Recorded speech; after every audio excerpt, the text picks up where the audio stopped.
Os colaboradores e amigos do Ministério Jimmy Swaggart convidam você a se unir conosco nesta hora de culto e louvor, quando Jimmy Swaggart vai proclamar com ousadia a mensagem do poder de Jesus para mudar vidas. Sometimes gently sing. Glória a Deus. Glória ao Senhor. Obrigado, Jesus. O nome sobre todo nome. Os que trouxeram a Bíblia, queiram abrir comigo, por favor, no livro de São João. São João, capítulo 5. Vou ler 2 versículos deste capítulo. Versículos 39 e 40. São João 5, 39 e 40. Jesus está falando os dias mais momentosos que este planeta já teve. Foi quando o inimitável Filho de Deus habitou neste planeta. E ele diz: examinai as Escrituras, porque vós cuidais ter nelas a vida eterna, e são elas que de mim testificam. E então ele disse: e não quereis vir a mim para terdes vida,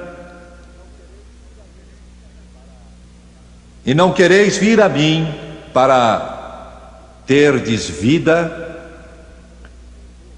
Desejo falar hoje brevemente sobre o tema as mais tristes palavras. Estas palavras que eu acabo de ler são as palavras mais tristes que jamais saíram dos lábios de alguém. Há pouco tempo apareceu uma carta nos jornais que foi dirigida a uma das mais famosas colunistas de jornal deste país. A carta era de natureza religiosa e pedia informações sobre o que era nascer de novo. A pessoa que fazia a pergunta era uma grande denominação e não entendia o significado do termo que Jesus usou, nascer de novo. A resposta foi oferecida por essa colunista. Ela disse que consultou diversos indivíduos e parecia que significava aceitar a Deus como o seu salvador pessoal, segundo ela. Então ela disse palavras que soavam bem, que eram bonitas, que eram agradáveis, que vinham de uma expressão compassiva, mas na realidade são as palavras mais perigosas que existem. Ela disse: um bom Deus e generoso tem lugar no céu para uma variedade de crentes, inclusive os que nasceram só uma vez. Ela disse: fiel como você é à sua igreja, você deve ter as credenciais para entrar nos portais de pérola como os demais. E ela disse: eu sou judia e espero chegar lá também. Quando Jesus, naquela ocasião memorável, há 2000 anos atrás,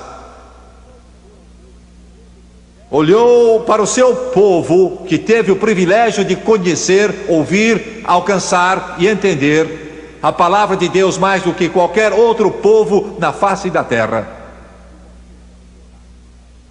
sabia que o haviam rejeitado. Ele sabia não só que o tinham rejeitado, mas que o rejeitaram com rancor, com raiva, com maldade e com ódio. Porque a verdade é que você não pode rejeitar Deus sem rejeitá-lo com ódio.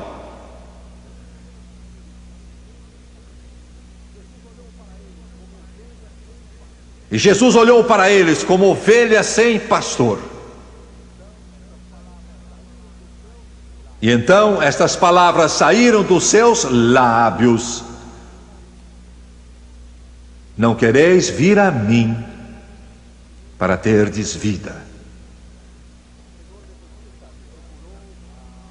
Um senhor metodista me procurou há alguns anos atrás em Detroit. Muito sincero, ele disse: Jimmy Swaggart, eu tenho uma pergunta. Ele disse: eu quero viver para Deus, anseio por Deus, mas eu me preocupo porque não sei o que dizer, nem o que fazer.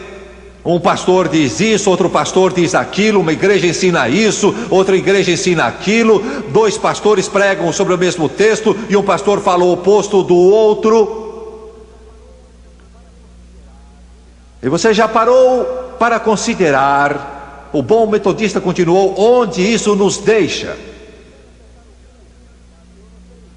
Eu quero acertar o rumo, mas eu não sei o que está certo. E eu quero fazer esta pergunta aos meus telespectadores hoje: você sabe o que está certo? Porque estamos falando da coisa mais importante que existe em toda a sua vida, a salvação da sua alma eterna.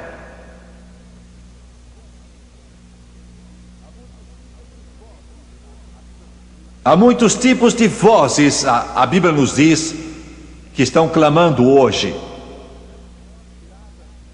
Muitas dessas vozes inspiradas pelo diabo.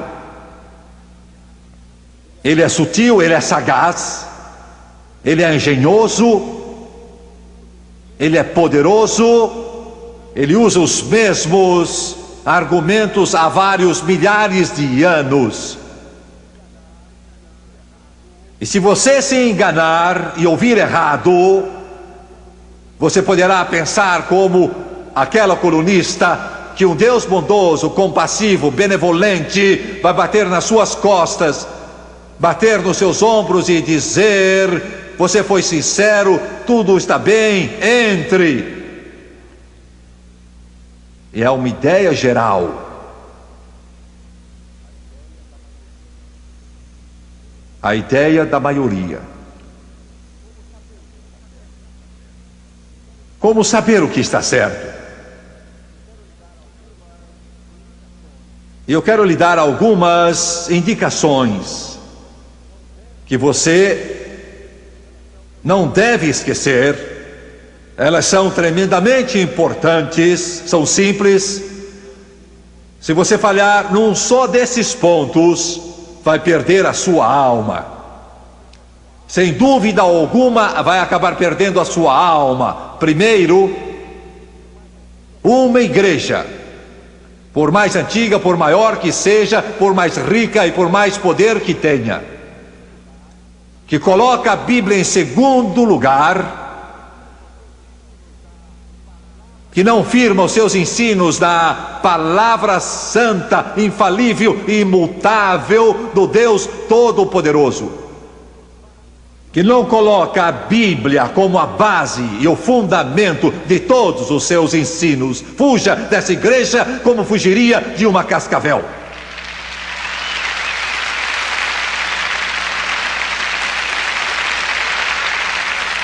E eu quero dizer-lhes, eu faço com amor, digo com o coração dolorido: tradição de igreja não é bastante. Tradição eclesiástica não salva você. A tradição dos seus pais não vai limpar a sua alma. Ela não pode substituir a palavra de Deus. Jesus disse: invalidastes pela vossa tradição a palavra de Deus. Uma senhora me disse há alguns dias, e ela é membro de um dos maiores grupos religiosos que há no mundo, ela disse: a Bíblia é só um outro livro, só palavras, páginas.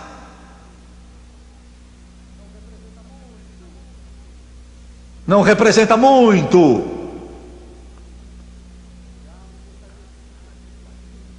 O diabo gostaria que você acreditasse nisso. Ele gostaria que você cresse que este é só mais um livro. Ele gostaria que você cresça que este é só mais um escrito de homens, não é mais do que uma novela. Como um escritor disse há dias, é só uma fábula. Mas o que eu tenho na minha mão hoje é a palavra de Deus. Assim diz o Senhor, o fundamento dos apóstolos e dos profetas, o fundamento da palavra de Deus é a palavra de Deus. Ela não só contém a palavra de Deus, mas ela é em si mesma a palavra de Deus. No princípio era a palavra, e a palavra estava com Deus, e a palavra era Deus. Fiquem sabendo disto.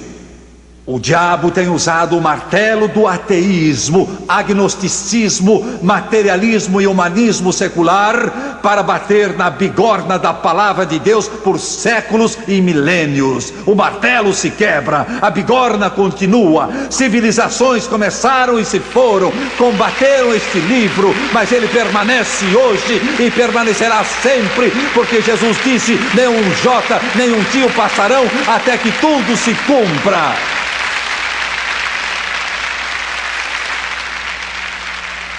Ponha sua esperança nesse livro. Firme seu passado nesse livro. Firme seu presente neste livro. E firme seu futuro neste livro. Porque quando tiver de atravessar o Jordão da morte, este livro irá conduzir você. Este livro proverá a âncora e o fundamento para você poder atravessar.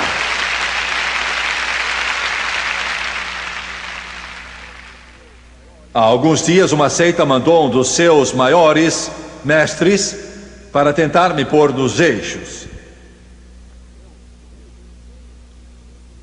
Eu recebi,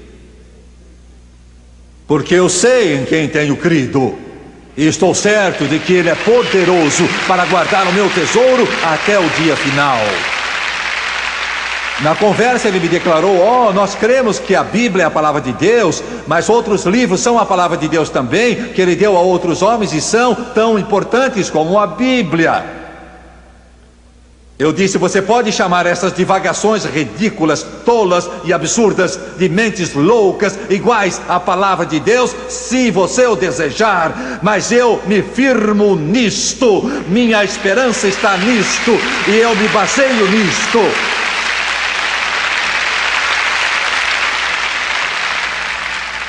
E quando ele me disse que Deus vivia no céu num apartamento, que era casado e tinha esposa,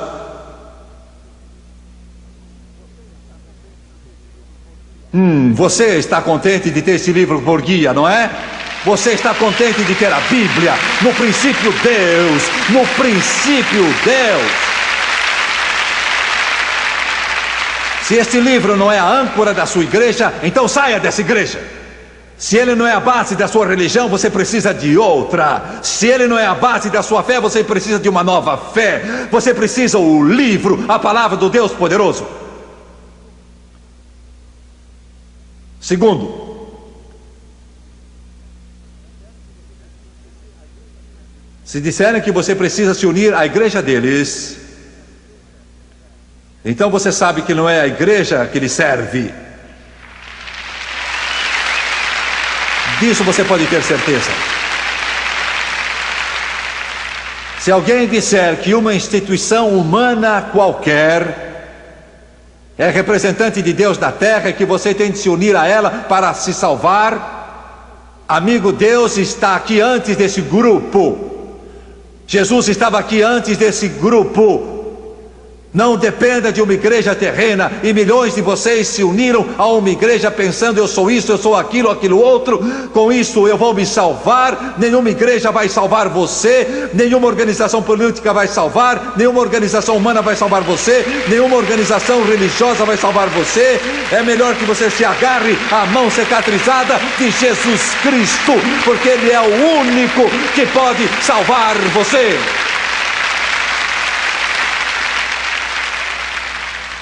Se alguém disser que você tem de pertencer a uma igreja para ser salvo, e ela salva, fuja dessa igreja.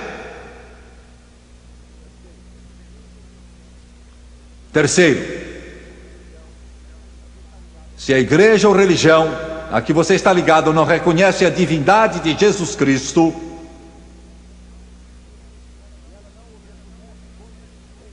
se ela não o reconhece como Deus, fuja dela. Ela pode considerá-lo um bom homem, pode dizer que ele foi um grande mestre, que um poderoso profeta, que ele fez boas obras e que ele fez grandes coisas, que ele era isso e aquilo, e os modernistas nos dizem que ele foi tudo isso, mas ele não era o filho de Deus. Como podia ser um homem bom e ser o maior mentiroso que houve? Você está me ouvindo? Dizem que ele era um homem, mas não era o filho de Deus, e ele disse: eu sou o filho de Deus. E como você pode ser um homem bom e ser mentiroso ao mesmo tempo? Jesus é Deus, Jesus é Deus, Jesus é Deus, Jesus é Deus, Jesus é Deus, Jesus é Deus. Ele disse: antes que Abraão existisse, eu sou. Ele disse: no princípio era o Verbo, e o Verbo estava com Deus, e o Verbo era Deus. Ele fez todas as coisas, e sem ele nada do que foi feito se fez. Jesus, o doador da vida abundante, o primeiro, o último, o alfa e o ômega, o princípio e o fim. Ele é o digno, só ele é digno, ele é divino, ele é Deus.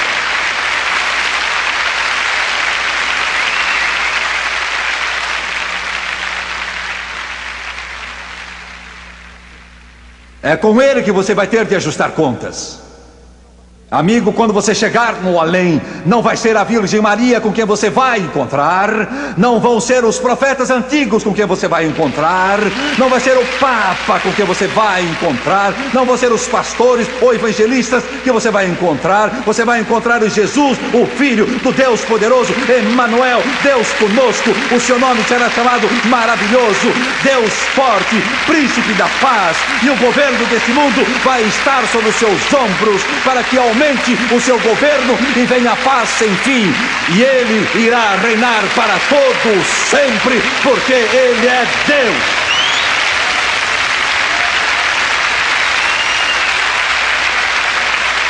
Não me envergonho disso, não me envergonho disso. Eu quero que o mundo saiba, eu quero que o diabo saiba, eu quero que os demônios saibam, eu quero que os modernistas saibam, quero que os humanistas seculares saibam: Jesus é Deus, Jesus é Deus, Jesus é Deus.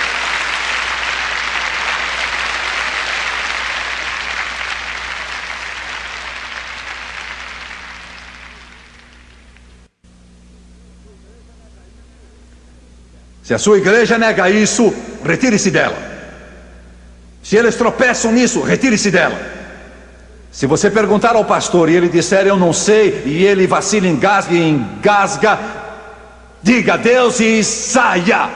Procure um outro pastor que creia que Jesus é Deus, ele é Deus, só ele pode salvar.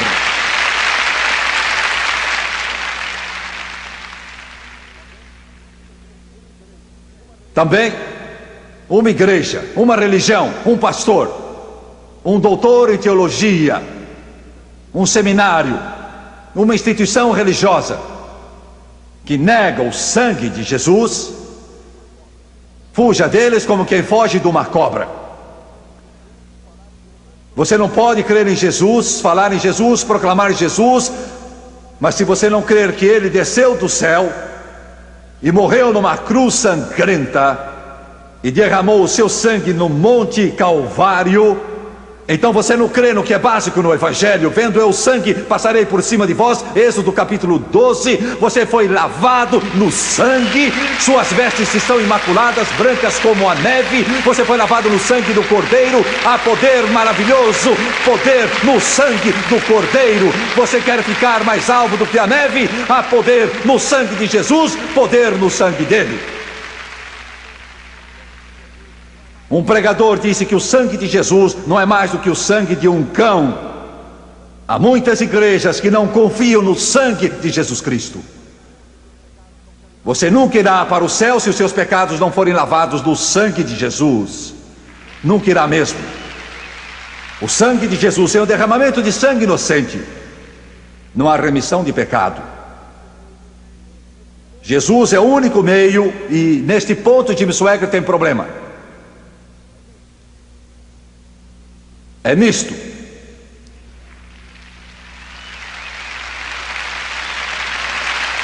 É aqui mesmo.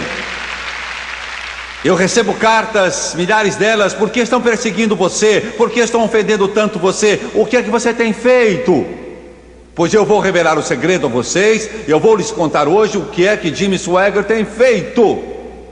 Meu grande crime aqui nos Estados Unidos é que eu tenho dito com firmeza, tenho dito sem rodeios, tenho dito sem tropeçar e sem tremer, que há um só caminho para Deus, e esse caminho é Jesus Cristo. Não há 5 caminhos, não há 3 caminhos, não há 2 caminhos, há um só caminho, e esse caminho é Jesus. Jesus é o caminho, Jesus é a verdade, Jesus é a vida, e ninguém pode ir ao Pai a não ser por Jesus.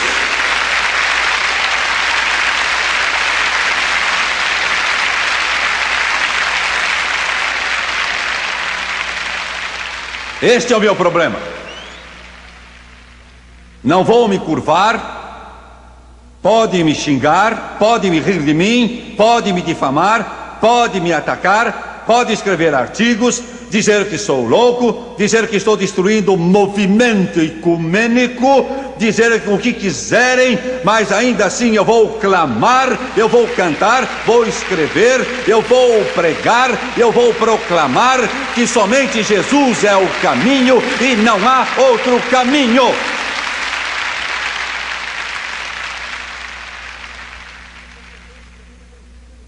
E se você se ofende, sinto muito.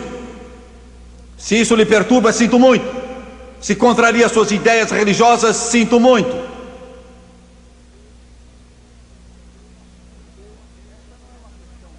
Porque esta não é uma questão nova, ela é antiga. Martinho Lutero quase foi morto por isso, e milhões morreram por causa disso. E foi isso que o povo disse quando clamou contra Jesus. Ele disse: vocês não me aceitam. Não aceitam a minha palavra. Se eu só lhes desse a minha palavra, isso seria diferente, mas há outras testemunhas, ele disse. João foi uma testemunha. João é um tipo de todo pregador que proclama Jesus Cristo e se levanta no púlpito. Jesus disse: minhas obras testificam. Os judeus o odiaram, mas nunca questionaram seus milagres. E como poderiam pôr em dúvida um rapaz que está deitado, morto, e eles o estão levando para o cemitério, e a mãe dele está chorando ao seu lado, e Jesus chega e toca o rapaz, e o sangue volta a circular, e com brilho nos olhos, ele se levanta, vivo pelo poder do Deus Todo-Poderoso. Como poderiam negar isso? Você vai dizer que é fraude quando Lázaro tinha estado no túmulo há dias. E Jesus disse: saia daí, Lázaro.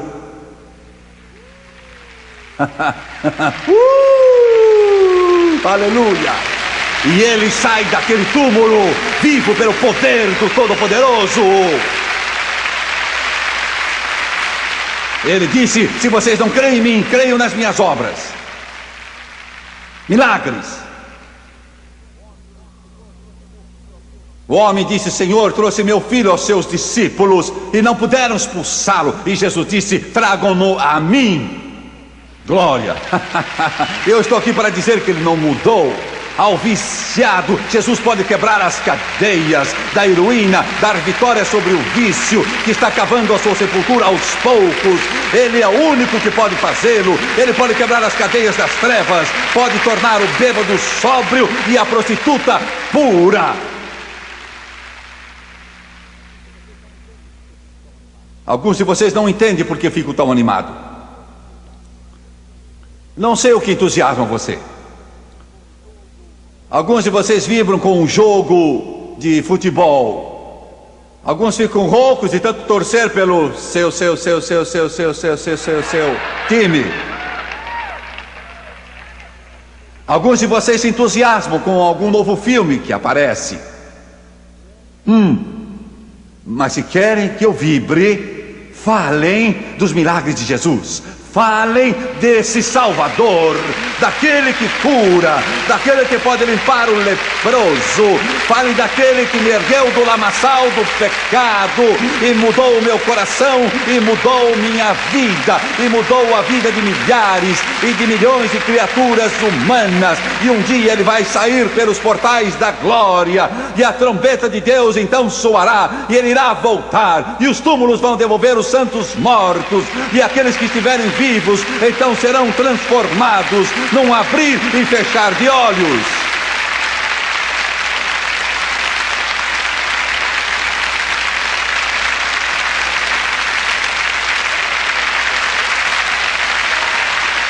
Ele é meu campeão, ele é meu campeão, ele é meu campeão, minha estrela, meu campeão, minha estrela, ele é tudo.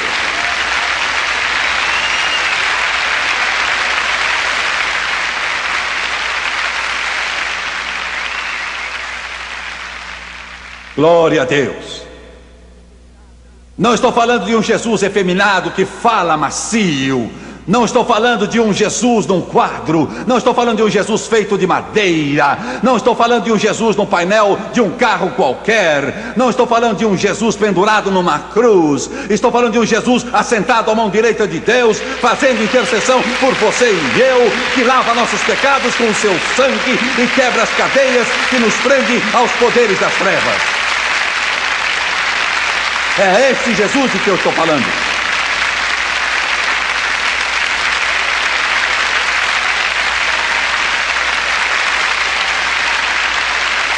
Glória a Deus.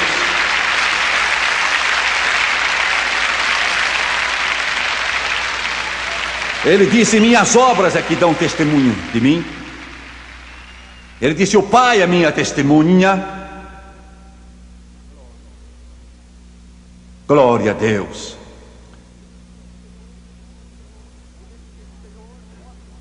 Filipe disse: Senhor, mostra-nos o Pai. Ele disse: o que falas, Filipe? Quem vê a mim está vendo o Pai. Glória a Deus. Quem vê a mim está vendo o Pai. Quem vê como eu trabalho está vendo como meu Pai trabalha, porque eu não faço nada que meu Pai não me ordena. Ele disse: minha palavra é meu testemunho.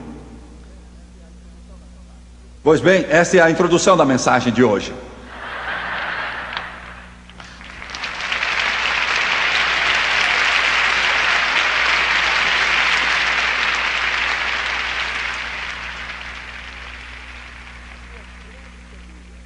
Há duas grandes perguntas.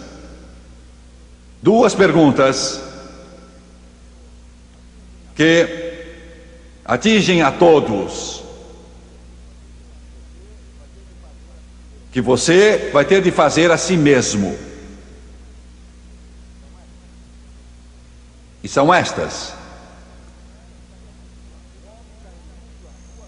o homem dá início às suas ações e é responsável por seus próprios atos.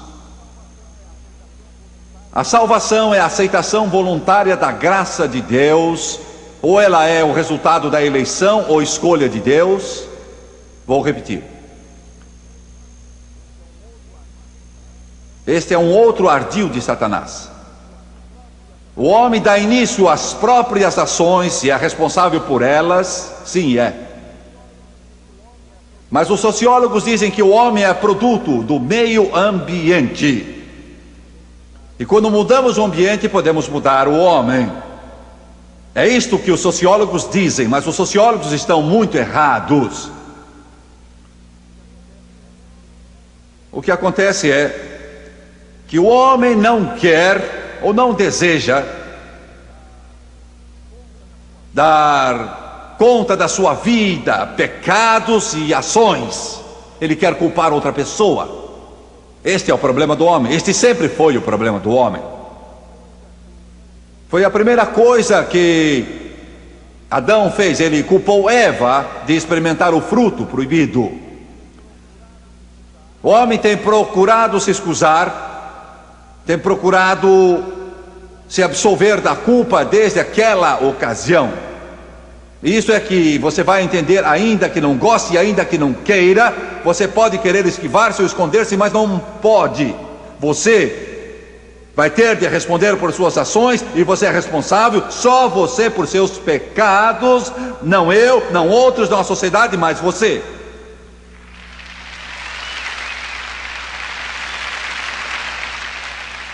Porque a salvação é a aceitação voluntária da graça de Deus. Não acontece como resultado da escolha de Deus. O diabo quer fazer você pensar que você não tem nada a ver com a sua salvação, que você está aí mesmo, e se Deus quer salvá-lo, Ele salva, se não quiser, não salva. Esta é outra mentira de Satanás. A Bíblia diz: todo o que quiser pode vir e beber das águas da salvação, de graça da água da vida. Quero repetir o que disse: todo homem, mulher, jovem, criança tem uma vontade. E se alguém lhe disser que Deus já pré-ordenou ou predestinou que você morra e vá ao inferno ou ao céu, isso é mentira. O homem é responsável por suas ações, e a salvação vem quando você livremente busca e aceita Jesus Cristo como seu Salvador. Muitos querem fugir da responsabilidade. E um desses indivíduos me disse, Jim Swaggart, e ele mencionou uma das maiores organizações religiosas do mundo. Ele disse: milhões e milhões, centenas de milhões de pessoas que pertencem a essa igreja dizem: pode não estar certo, pode estar errado, admito que pode, mas quando eu chegar ao céu, Deus não vai me culpar, porque eu segui meus líderes. E meus líderes me orientaram, e Deus vai torná-los responsáveis. Ele estava certo, Deus vai torná-los responsáveis. Mas amigo, Deus vai responsabilizar você também. Você terá de responder. Você não pode passar a responsabilidade a outros, ou você vai para o céu por causa da sua livre aceitação de Jesus Cristo, ou vai para o inferno porque o rejeitou e errou o caminho. A escolha é sua. Não culpe a outros, não lance sobre outros, a escolha é sua. Jesus disse: e não quereis vir a mim para terdes vida.